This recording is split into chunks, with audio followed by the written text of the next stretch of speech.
राधे राधे। शुभ प्रभात। आइए शुरू करते हैं कार्तिक महात्म्य का 12वां अध्याय। जय श्री गणेश। इतनी कथाएं सुनने के पश्चात महाराज पृथु ने नारद जी से प्रार्थना की, हे देवऋषि, आपने कार्तिक महात्म्य के कर्क चतुर्दशी व्रत और ग्रस्त धर्म के बारे में मुझे इतना कुछ बतलाया है। अब कृपा करके तुलसी का महात्म्य भी बतलाने की कृपा करें। नारद जी बोले, हे राजा पृथु, प्राचीन काल में सहमाद्री क्षेत्र के करवरीपुर में अत्यंत ज्ञानी धर्मात्मा तथा ओम नमो भगवते वासुदेवाय मंत्र का जाप करने वाला धर्मदत्त नामक एक ब्राह्मण रहता था। वह अतिथियों का आदर सत्कार भी खूब करता था। एक दिन प्रातःकाल एक पहर रात्रि शेष रहने पर वह ब्राह्मण पूजा की सामग्री लेकर भगवान के मंदिर को जा रहा था कि इतने में उसने सामने से आती हुई एक अत्यंत भयंकर राक्षसी को देखा। आगे को निकले हुए टेढ़े मेढ़े और बड़े बड़े दांत, लाल नेत्र, बिल्कुल नग्न, लकड़ी के समान सूखा शरीर तथा मुख से घुर घुर शब्द निकल रहा था। ऐसी भयंकर राक्षसी को देखकर भयभीत धर्मदत्त ने अपने हाथ का तुलसी मिश्रित जल उस पर फेंक दिया।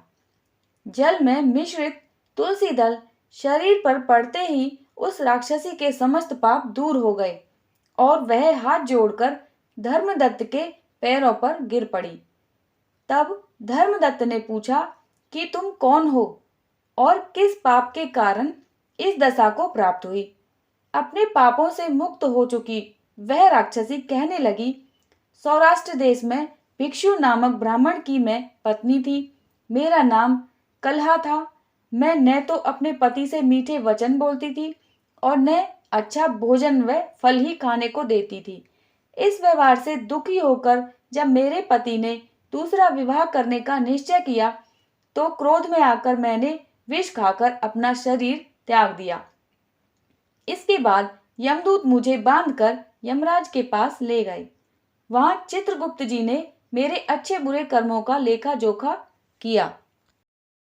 लेखा जोखा बताते हुए यमराज से कहा, हे महाराज, इसने अपने जीवन में कभी कोई शुभ कार्य नहीं किया, सदैव अपने पति से द्वेष करती रही है। यह सुनकर यमराज ने आज्ञा दी, क्योंकि जिस बर्तन में यह पकाती थी उसी में खाती थी, इसलिए इसको पहले अपनी संतान को खाने वाली बिल्ली की योनि में भेजा जाए। उसके बाद पति से द्वेष करने के कारण इसको विष्ठा खाने वाली सूकरी की योनि प्राप्त हो। तदंतर क्योंकि इसने आत्महत्या की है, इसलिए यह प्रेत योनि में जाए। सो महाराज, मैं 500 वर्ष से इसी योनि में फिर रही हूँ। भूख और प्यास से दुखी होकर एक वैश्य के शरीर में प्रवेश करके मैं कृष्णा और वैनी नदी के संगम पर गई।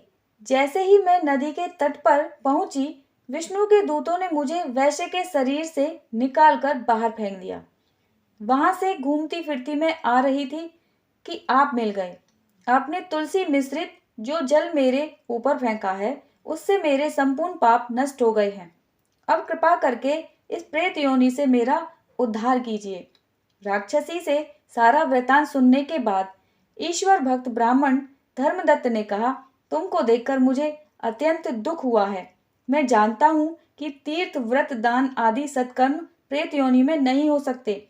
तुम्हारे पाप अधिक तथा पुण्य बहुत कम है। इसलिए मैंने अपने जीवन काल में जितना कार्तिक मास का स्नान और व्रत किया है, उसका आधा पुण्य तुमको देता हूँ। इससे तुम्हें उत्तम गति प्राप्त होगी। इसके पश्चात ब्राह्मण ने जो ही ओम नमो भगवते वासुदेवाय मंत्र पढ़ते हुए तुलसी मिश्रित जल से उसका अभिषेक किया, वह प्रेत योनि से मुक्ति पाकर अग्नि के समान दिव्य देह धारण कर लक्ष्मी के समान रूपवती हो गई। इसके बाद उसने ब्राह्मण को नमस्कार किया। तभी भगवान विष्णु के पुण्यशील तथा सुशील नामक 2 दूत वहां पर आए और उसको विमान में बैठाकर बैकुंठ को ले गए। उन दूतों ने धर्मदत्त से कहा, हे ब्राह्मण, निरंतर भगवान की भक्ति में लगे रहने के कारण तुम धन्य हो। तुम्हारे द्वारा कार्तिक मास के स्नान व व्रतों का आधा पुण्य दिए जाने के कारण ही इसकी मुक्ति हुई है। हे प्रिय, अपने इस त्याग, भक्ति और कार्तिक स्नान के प्रताप से कालांतर में तुम राजा के कुल में जन्म लोगे और अंत में वैकुंठ धाम को प्राप्त करोगे। 12वां अध्याय समाप्त।